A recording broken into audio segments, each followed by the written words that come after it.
Hi, Cassie B's live. Right, as you can see, it's messy on my table. I've been doing a little bit of experiments.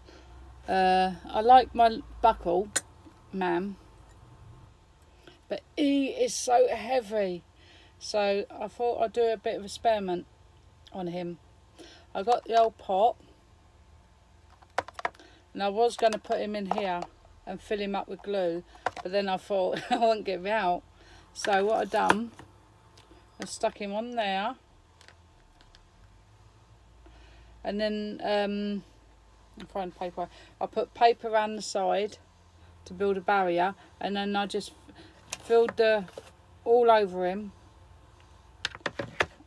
till he was covered, and let him set. And then this was like that on there, so I had to pull it off there. That was hard, but I'll tell you how to pull him off there. If you're trying to yank that glue off this, don't yank it like I did, because you can break it. Just get your hot gun and go round to loosen him off a little bit, and then they'll just peel off. That's a tip. Right, and then you're left with this mould. You can just see his face in there, and you see that, you can see his face, can't you? So it didn't come out too bad. I think it came out quite well. Then I got some clay, and I put inside him, and there we go. That's what it turned out like. So then you have to wait for it to dry, and there's results. So from that to that, it's not too bad, is it? And this is light as a feather. So you couldn't do that one with that one. You can hear it. See, breaks. But yeah. So that was that experiment I done, and I think it's a thumbs up, don't you think? So I've just got to wait for Mister to dry. And as you can see, when I pulled him out, the first one I pulled out, he's got he's rounder here. The second one, he's not so round, he's a bit flatter. So he's going to look a little bit different. But I don't know how many times you can keep squashing these out. So maybe put some flour in there, I don't know, just squash him out. But it does come out, but I don't know how many times this stays like this. Then I had to chop all the bits off as well. All the round bits to get off him, to make him nice and neat.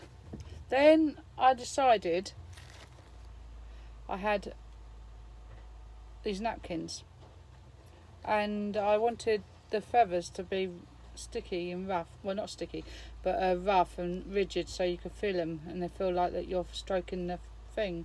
So I decided to put glue on the back, just like that.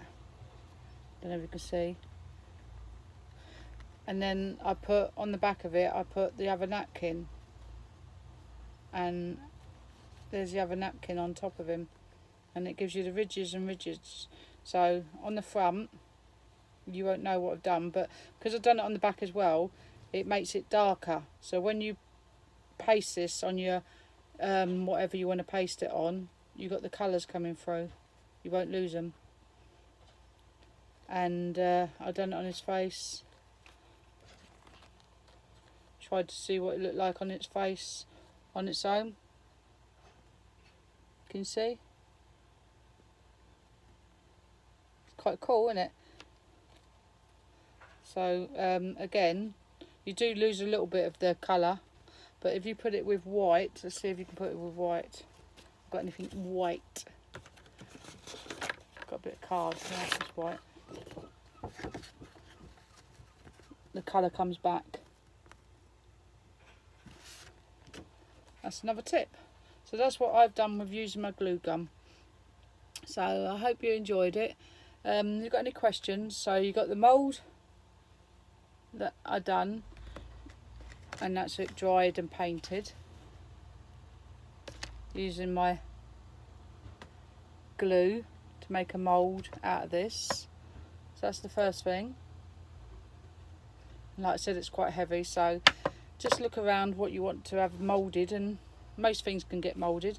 And the second thing is napkins. If on birds and that, and you want to fill the feathers, just go on the back, put some lines down, then put the other bit of napkin on the back so it's the same colour, and you'll have the ridges so you can fill them.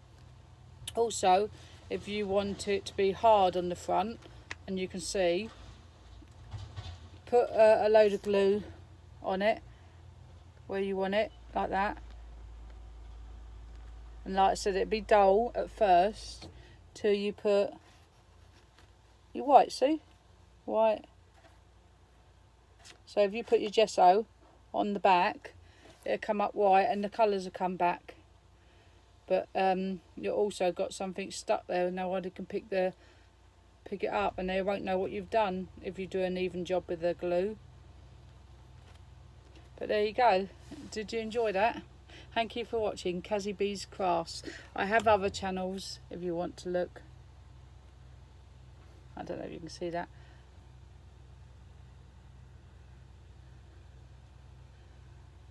I just realised it comes up backwards.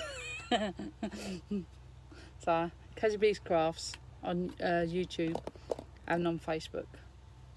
And look at our crazy buggers laugh out loud on YouTube and Twitter. Thank you. Bye.